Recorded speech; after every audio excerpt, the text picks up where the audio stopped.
The ancient Essenes tell us in their texts 2,500 years ago, very precise language, that every human lives in this earth in 3 worlds at the same time.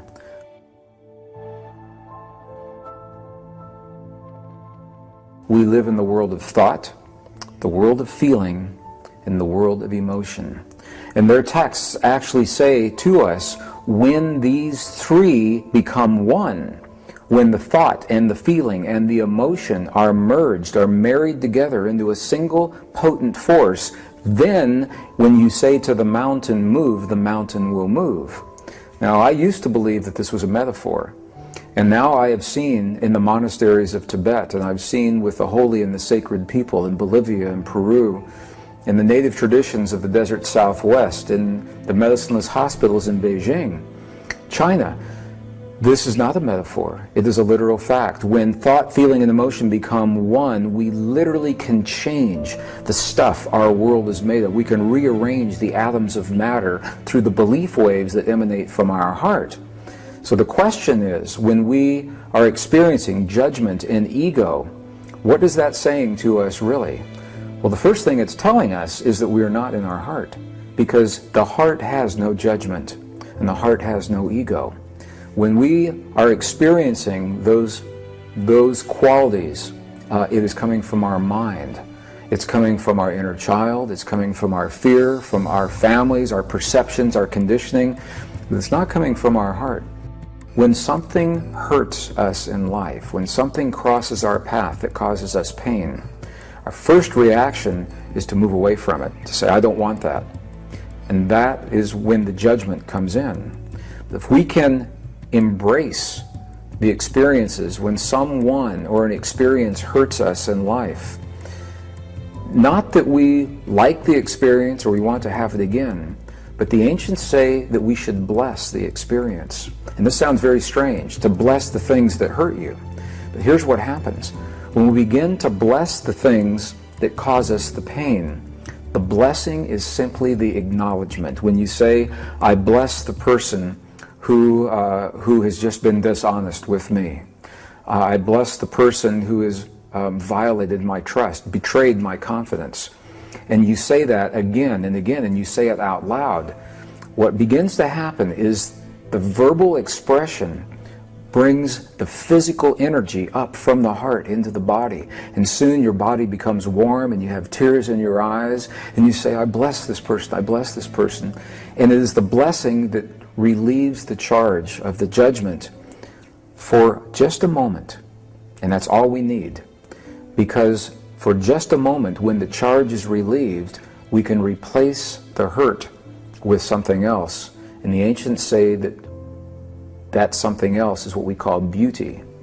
Beauty is a powerful force in our world, and it already exists everywhere. The ancient Essenes and the Native Americans alike, they say that beauty is already everywhere in everything. Our job is to find that beauty, to seek it out.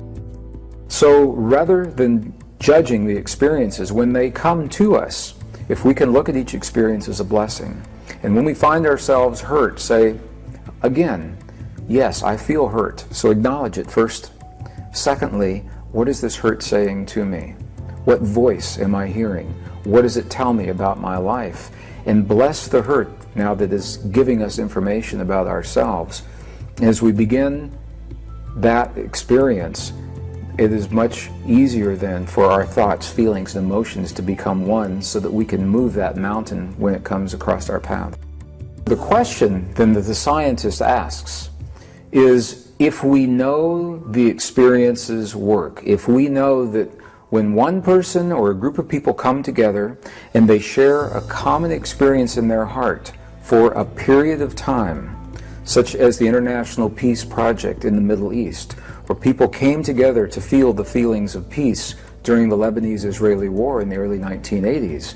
During the time they created those feelings, statistically, terrorist activities dropped to zero. Crimes against people declined. Emergency hospital room visits declined. Traffic accidents declined.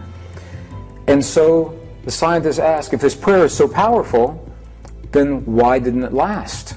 And this is the crux, the secret of the ancient traditions that has been missed by so many people today, because this experience in our heart was viewed by the scientist as something you do for a moment in time.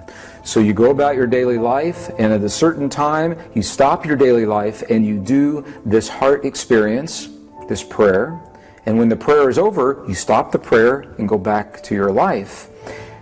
And the crux of our most cherished, sacred, and ancient traditions is very clear that this experience of the heart is not something that we do. It is something that we become. It is something that we live in our lives.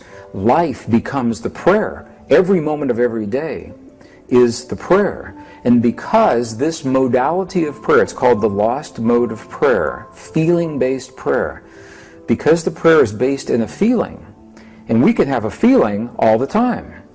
We can have a feeling in our cars, driving on the highway. We can have a feeling in the office, in the school, with our families, alone in the park. We can always have a feeling, and that means we can always be in prayer. But it's not something that we do in a moment. It's a way of living. It's a way of life. It's something that we become. And when we do that, the prayer never ends. And that is the secret to maintaining the powerful effects that are documented by science and that the ancient texts and the Essenes tell us are possible in our lives. If I had the opportunity, if I came to this world from another world, and I could ask one question of myself in this lifetime, based on what I knew here that I couldn't find in that other world, I would ask the question, what is the one thing that we have in this world that would wake us up and remind us that we're a family and that we are more than the differences that have separated us in the past, and that we're too precious to kill ourselves in war? What is the one thing that could be awakened in this lifetime and shared with every human on the face of the earth that would remind them of that truth? Because I believe it is a truth. That's what I would ask. The principle of resonance is perhaps one of the most powerful principles in nature, because it allows tremendous change to happen very quickly with a very few people in the kinds of things that we're talking about now. And the reason is because if those few people learn the language of resonance with the divine matrix, with the field, if they choose peace and healing in their bodies, and they find that they can convey that in the divine matrix, the focused power of knowing the language is stronger than the chaotic power of not understanding the language. So many people in chaos is what we see in our cities right now. A very few people focused that understand the language may transcend. I'm not going to say that they overpower or that they win. I'll say that they transcend. They're no longer locked into the negativity from those other people, and it's because of the principle of resonance. When we say the practice for many people in the West, again, it sounds like something that we do sometimes.